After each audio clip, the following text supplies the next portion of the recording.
maka hentikan menfitnah habaib Ba'alawi. Kenapa kita harus membahas hentikan memfitnah habaib Ba'alawi? Assalamualaikum warahmatullahi wabarakatuh. Bismillahirrahmanirrahim. Alhamdulillah. Assalatu wassalamu ala rasulillah Muhammad ibn Abdillah wa ala alihi wa sahbihi wa mawala amma ba'du.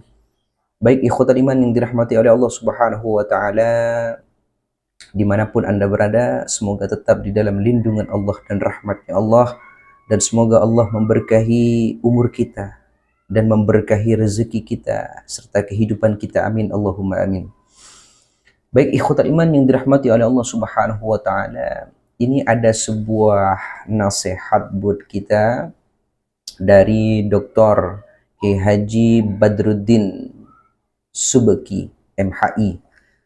Beliau memberikan nasihat untuk kita agar tidak terpancing dengan provokasi yang sifatnya mengadu domba. Termasuk salah satunya adalah jangan terpancing dengan tesis Kiai Haji Imaduddin Utsman, sehingga banyak orang di antara kita yang tidak paham dengan itu akhirnya saling membenci, saling mencemooh, dan saling menggunjing satu sama lain, baik itu di media sosial atau yang lainnya. Maka dari itu, Kiai Haji Badruddin ini memberikan nasihat kepada kita untuk tidak saling memfitnah satu sama lain, mengajak seseorang untuk membenci yang tadinya senang, akhirnya membenci, memprovokasi orang yang tidak tahu apa-apa menjadi seorang pembenci. Jadi nasihat kepada kita semua. Mari kita dengarkan nasihat beliau. Maka hentikan menfitnah habaib Ba'alawi. Kenapa kita harus membahas hentikan memfitnah habaib Ba'alawi? Karena akhir-akhir ini kita dikejutkan dengan perpecahan umat Islam yang sudah kondusif, sudah tentram, aman, sejahtera. Tiba-tiba ada sebuah tesis yang ditulis oleh Kiai Haji Imaduddin Utsman Al-Bantani sebagai karya ilmiah, baik itu skripsi, tesis atau disertasi, tentu sudah diuji baru dipublikasi. Tetapi ada kejanggalan-kejanggalan kajian tesis itu. Kejanggalan pertama, ini secara akademisi, karena yang disebut karya ilmiah itu kan mengandung beberapa hal. Pertama harus dilihat dari metodologi penelitiannya, kemudian metode penulisan dan substansi atau konten dari tesis, disertasi atau skripsi, dan juga tidak boleh dilupakan tujuan skripsi atau tesis itu. Di dalam sebuah penelitian karya ilmiah, ketika bicara tujuan itu ada dua, guna dan manfaat. Guna artinya untuk seorang yang meneliti, kalau untuk S1, S2, S3, baik itu skripsi, tesis, dan disertasi, sebagai karya ilmiah untuk mempertahankan, itu gunanya. Sedangkan manfaat artinya untuk orang lain. Dan kemudian juga dilihat dari kejanggalan lainnya. Kok ini tiba-tiba munculnya kasus memfitnah tentang Habib Ba'alawi ini sebelum Pilpres. Kejanggalan berikutnya, ketika dia mengemukakan tesis Kiai Imaduddin itu, bahwa dia sampaikan tesis ini ditulis untuk keabsahan tentang habaib Ba'alawi.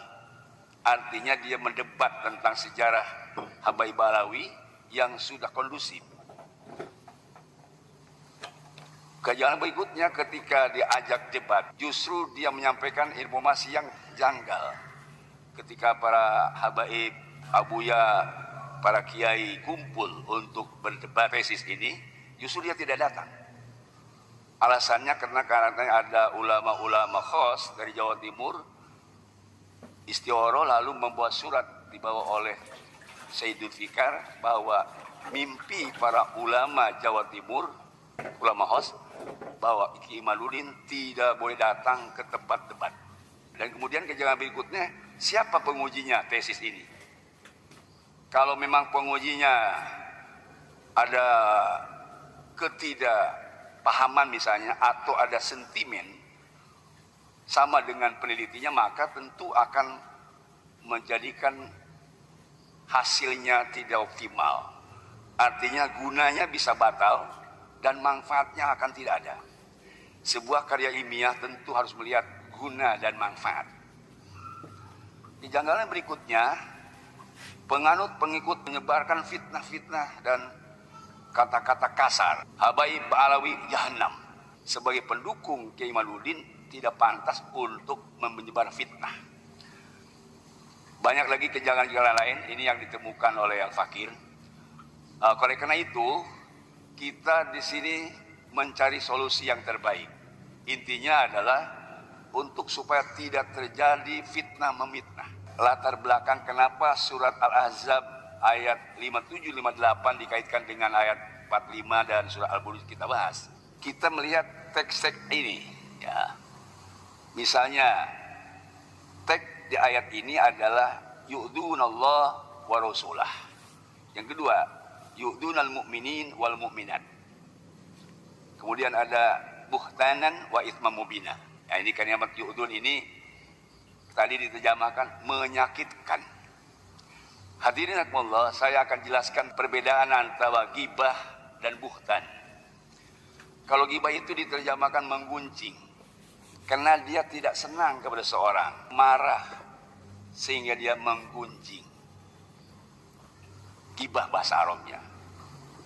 Dan ini di Quran dijelaskan, la yaghtab ba'dukum ba'dha. Tidak boleh menggunjing salah seorang kepada yang lainnya. Kemudian apa disebut buhtan? Nah, buhtan itu lebih jahat daripada ghibah. Kalau buhtan itu ada kebencian.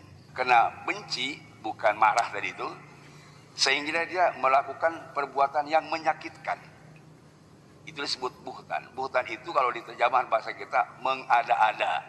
Atau kalimat buhtan dan isma mubina kalau dikaitkan dengan soal buruj itu memfitnah. Sebab fitnah itu karena membenci dia memfitnah. Kalau tadi tidak senang dia hanya ghibah saja.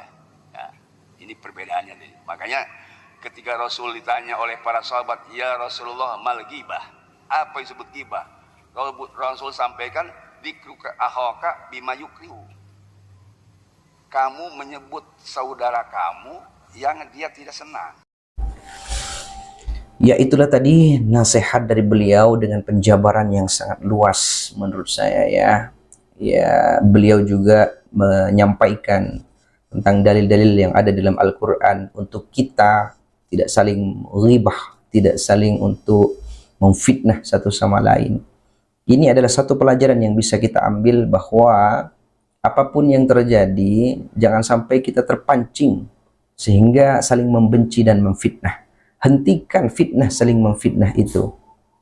Jadikan Islam ini adalah rahmatan lil alamin, jadikan Islam ini adalah sebuah kedamaian dan sebuah keindahan, dan jangan jadikan Islam ini sebuah kekeruhan. Semoga Allah tetap memberikan anugerah kepada umat Islam seluruh dunia, khususnya Nusantara ini, khususnya umat Islam di Indonesia, agar selalu di dalam kehidupan yang damai, di dalam kehidupan yang tentram, rukun, akur, dan dijauhkan dari perselisihan dan permusuhan.